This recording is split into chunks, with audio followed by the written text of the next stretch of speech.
दोस्तों अगर आपको सफलता प्राप्त करनी है तो ये जो आपको लाइन दे रखी है, इस लाइन को ज़रूर पढ़ना और अपने दिमाग में ज़रूर बिठाना।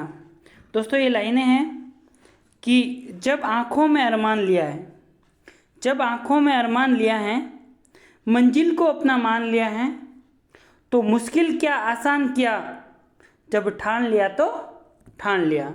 तो दोस्तों जब आपने ठान ही लिया है कि मुझे गवर्नमेंट सर्वेंट बनना ही है, तो आपको पिछले जो एग्ज़ाम हुए हैं उसके क्वेश्चंस पेपर देखना बहुत ज़रूरी है। राजस्थान में जितने भी एग्ज़ाम होते हैं उसके क्वेश्चंस पेपर को देखना आपको बहुत ज़रूरी होता है, क्योंकि एग्ज़ाम में क्वेश्चंस उसी के या तो रिलेटिव होंगे या उसका आसपास नज़दीक वाले क्वेश्चंस होंगे या फिर वो रिपीट हो जाते हैं।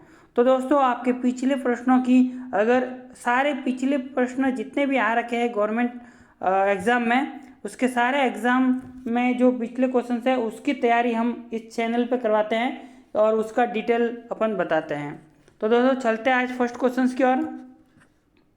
पहला जो हमारा क्वेश्चंस है वह है स्त्रियों का आभूषण नेवली क्या है, नेवली शरीर के किस भाग पर पहना जाता है। अब ये नेवली शरीर के किस का भाग में पहना जाता है, तो नेवली इसका आंसर होगा पाँव। इसका एक्सप्लेनेशन देखते हैं। इसके की पॉइंट्स के बारे में अपन जानेंगे कि अन्य महत्वपूर्ण आभूषण के बारे में भी। सिर में क्या पहना जाता है, चूड़ा रत्न, मुकुट, बोर, शीशफूल, जिसमें से शीशफूल कई बार एग्जाम में आ चुका है। कान का कुंडल, कर्ण फूल और पीपल पत्र, जो ये एग्जाम में पीपल पत्र और कर्ण फूल ये ज़्यादातर एग्जाम में आता है, इसलिए आपको याद रखना है कि कान के कर्ण फूल और पीपल पत्र को याद रखना है। अंगूठी, बीटी, मुंडी और दामन, कमर में कंदोरा और करधनी और तागड़ी और कणकती। दोस्तों कुछ क्वेश्चंस और लेंगे, उसके बाद सेकेंड क्वेश्चंस। मेवाड़ में निम्नलिखित शासकों में से किसने इब्राहिम लोदी को खातौली के युद्ध में पराजित किया। खातौली का युद्ध हुआ था, उसमें जो इब्राहिम लोदी को पराजित करने वाला शासक कौन था। तो ये सब सारे वनपाल, अभी जो 2022 में वनपाल का एग्जाम लगा था उसके क्वेश्चन है। इसका आंसर होगा राणा सांगा। की पॉइंट्स के बारे में जानते हैं। इब्राहिम लोदी का शासनकाल रहा 1517 से लगाकर 1526 तक। वह लोदी वंश का अंतिम शासक और दिल्ली का अंतिम सुल्तान था। कौन था दिल्ली का अंतिम सुल्तान। वह सिकंदर लोदी का पुत्र था। इब्राहिम लोदी किसका पुत्र था, सिकंदर लोदी का। पंजाब के गवर्नर जनरल दौलत खान लोदी ने इब्राहिम को सिंहासन से उखाड़ फेंकने के लिए बाबर को आमंत्रित किया था। किसको बुलाया था, बाबर को। उसने ग्वालियर पर कब्जा कर लिया और मेवाड़ के राणा सांगा से हार गया। 1526 में पानीपत के पहले युद्ध, यह आ सकता है आपके क्वेश्चंस कि पानीपत का पहला युद्ध किन किन के बीच हुआ, तो इब्राहिम लोदी और बाबर के बीच, जिसमें बाबर को क्या हुई, विजय हुई। तो दोस्तों और इब्राहिम लोदी क्या गया, मारा गया। नेक्स्ट क्वेश्चन, निम्नलिखित युग्मों में से कौन सा सुमेलित नहीं है। ये आपके हैं कि इसको सुमेलित नहीं है ये बताना है। शेरगढ़ 12 ये राइट है। वन विहार धौलपुर सही है। फुलवारी की नाल उदयपुर में ये भी सही है। कैला देवी ये गलत है, ये हमारे क्रोली में है, तो ये ऑप्शन अपना राइट हो जाएगा। सुमेलित नहीं है तो ये सुमेलित नहीं है। की पॉइंट्स जानते हैं इसके बारे में। अब आपको अभ्यारण्य का जब सवाल आ ही गया है तो सारे अभ्यारण्य के बारे में बता देते हैं। चूरू में ताल छापर क्या है, ताल छापर। फिर अपन देखते हैं अलवर में कौन सा है, सरिस्का और सरिस्का ये दोनों अभ्यारण्य का है अलवर में। जयपुर की बात करें, जमवा रामगढ़ और नाहरगढ़ 2 अभ्यारण्य हैं, ये हैं जयपुर के हैं। भरतपुर में एक अभ्यारण्य है बंद बरेठा। कौन सा है, बंद बरेठा। धौलपुर में अगर बात करें तो रामसागर, वन विहार और केसरबाग। धौलपुर के 3 हैं, रामसागर, वन विहार और केसर बाग। करौली, ये करौली का कैला देवी है, जो वहाँ पिछले क्वेश्चंस में गलत था, यही था कि कैला देवी को भरतपुर में दे रखा था, जबकि इसका राइट आंसर क्या है, करौली। सवाई माधोपुर में सवाई मानसिंह, बूंदी में रामगढ़ विस्तारी, जो अभी 52वां टाइगर उद्यान बना है, और ये 12 कहाँ है, शेरगढ़ में है। कहाँ है, शेरगढ़ में। कोटा की बात करें, कोटा में जवाहर सागर दर्रा है। क्या है, जवाहर सागर दर्रा। अब चित्तौड़गढ़ की बात करें, भैंसरोडगढ़, बस्सी, 2 यहाँ वन अभ्यारण्य है। प्रतापगढ़ में सीता माता, जो उड़न गिलहरी के लिए प्रसिद्ध है। फिर आप बात करेंगे इसकी माउंट आबू में, माउंट आबू जो सिरोही में पड़ता है, वहाँ माउंट आबू अभ्यारण्य में जंगली मुर्गे के लिए प्रसिद्ध है। किसके लिए, जंगली मुर्गे के लिए। उदयपुर में फुलवारी की नाल है, जयसंबंध है, सज्जनगढ़ है और कुंभलगढ़ है। ये सारे किस में, उदयपुर में। आपको यहाँ दिखा पाली और राजसमंद के बीच में एक है टोडगढ़, क्या है, और अजमेर में भी है। तो तीनों क्षेत्रों से लगता है टोडगढ़ रावली वन्यजीव अभ्यारण्य। राष्ट्रीय मरु उद्यान, ये हमारे जैसलमेर में लगता है, जैसलमेर और बाड़मेर की सीमा पर लगता है। और ये आपके इतने सारे वन्य जीव अभ्यारण्य को आप एक ही इमेज में याद कर सकते हो। नेक्स्ट क्वेश्चन, मीनाकारी की थेवाकल्ला के लिए राजस्थान का कौन सा स्थान प्रसिद्ध है? ये थेवाकल्ला इसका आंसर है प्रतापगढ़। ये देखो, बोर्ड के द्वारा इलेक्ट्रिक जो जेई इलेक्ट्रिकल की एग्ज़ाम हुआ था, उसका ही एग्ज़ाम पेपर है, और इसका आंसर होगा आपके प्रतापगढ़। और ये वन पाल में वापस रिपीटेड क्वेश्चंस हो गया। थेवाकल्ला के बारे में जानते हैं, इस तरह से डिजाइन की जाती है, वो थेवाकल्ला की डिजाइन है। थेवाकल्ला जो है प्रतापगढ़ में नाथूजी सोनी ने की थी, इसकी उत्पत्ति लगभग 400 साल पहले। ये बहुरंगा कांच पर सोने की नाजुक काम करने का उपयोग करती हैं। मतलब ये देख लो, आपको थेवा गहने बनाने की एक विशेष कला है, जो बहुरंगा कांच सामग्री पर सोने की नाजुक काम का उपयोग किया जाता है। ये सोना का आपको जो दिख रहा है इस पे, वो काम। थेवाकल्ला का अस्तित्व मुगल युग के साथ शुरू हुआ था और औपनिवेशिक युग और आधुनिक भारत की समय अवधि के माध्यम से सब ये प्रदर्शित करता है, इसकी भव्यता प्रदर्शित करता है। थेवाकल्ला के सबसे आकर्षण कार्यों में न्यूयॉर्क के मेट्रोपोलिटन संग्रहालय में पाया जा सकता है।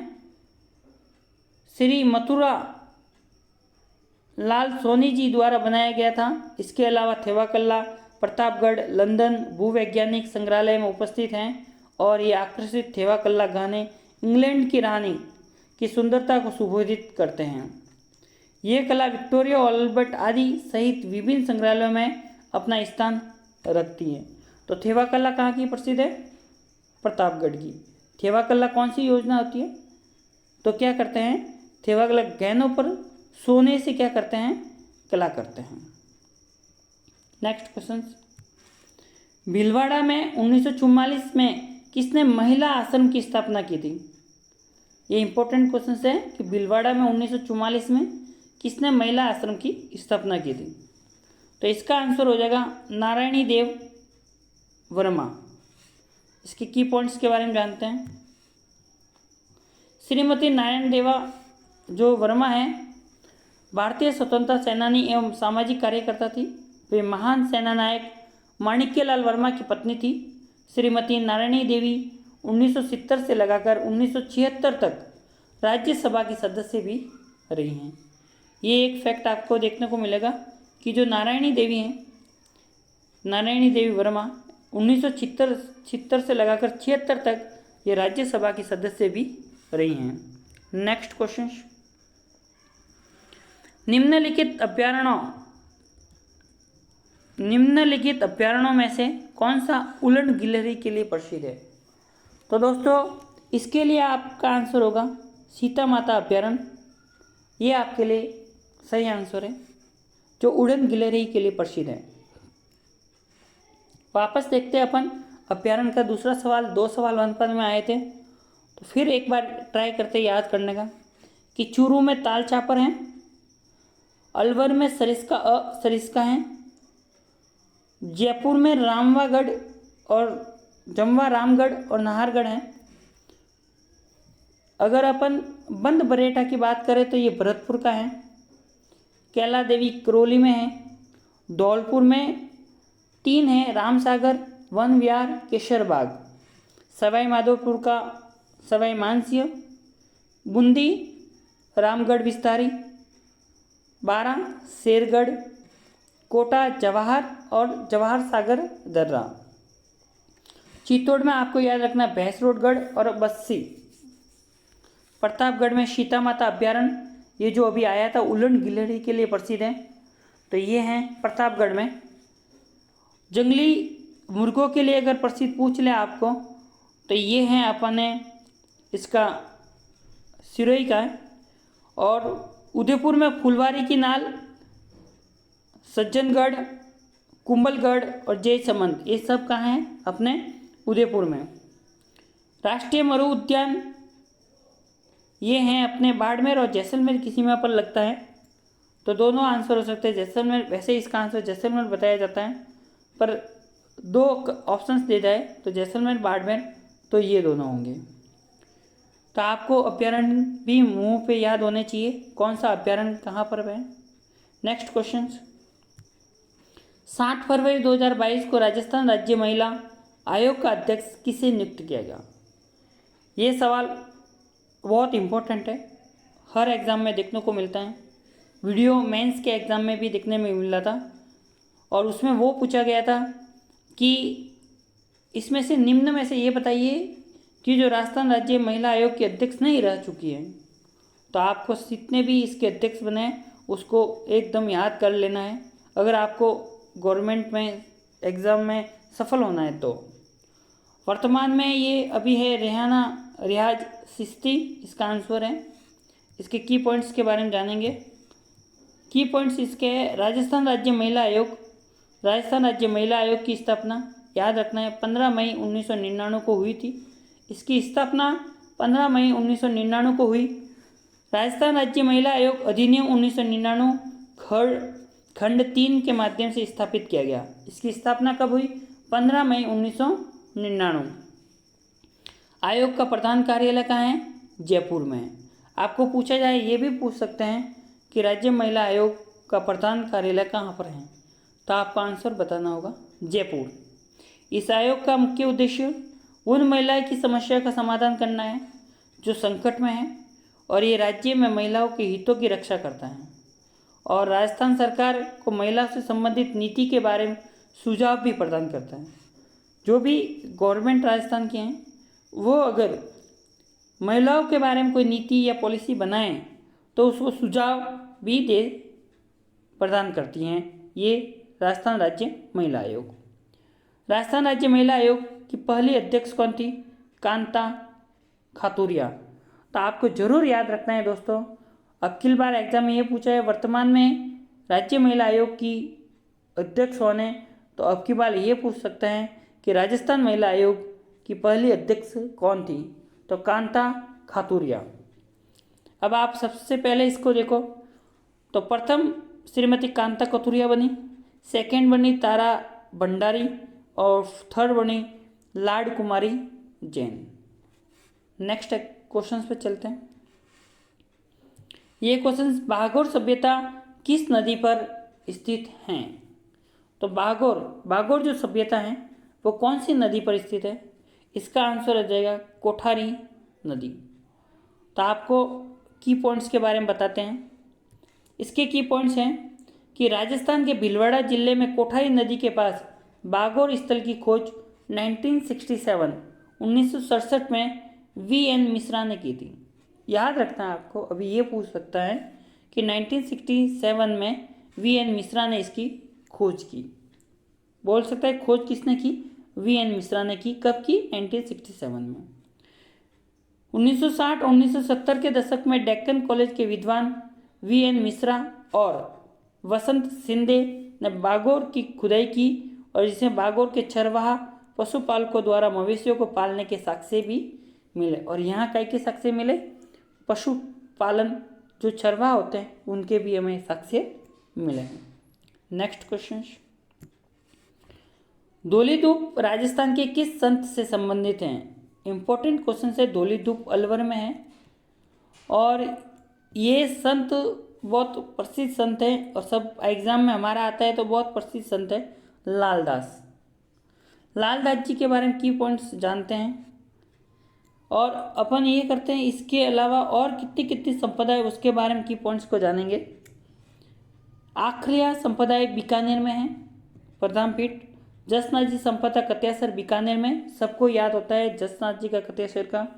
रामसनई संप्रदाय शाहपुरा भीलवाड़ा में है। दादू पंत नारायण की प्रधान पीठ जयपुर में है। रामनंदी संप्रदाय गलता जी जयपुर में है, आपको रामनंद जी का याद रखना है। विष्णुई संपदा मुकाम तालाब नोखा बीकानेर में है। दोस्तों अभी जो एग्ज़ाम लगा वन रक्षक का 2022 में, उसमें ये आया क्वेश्चन, विष्णुई संपदा मुकाम तलवा नोखा बीकानेर।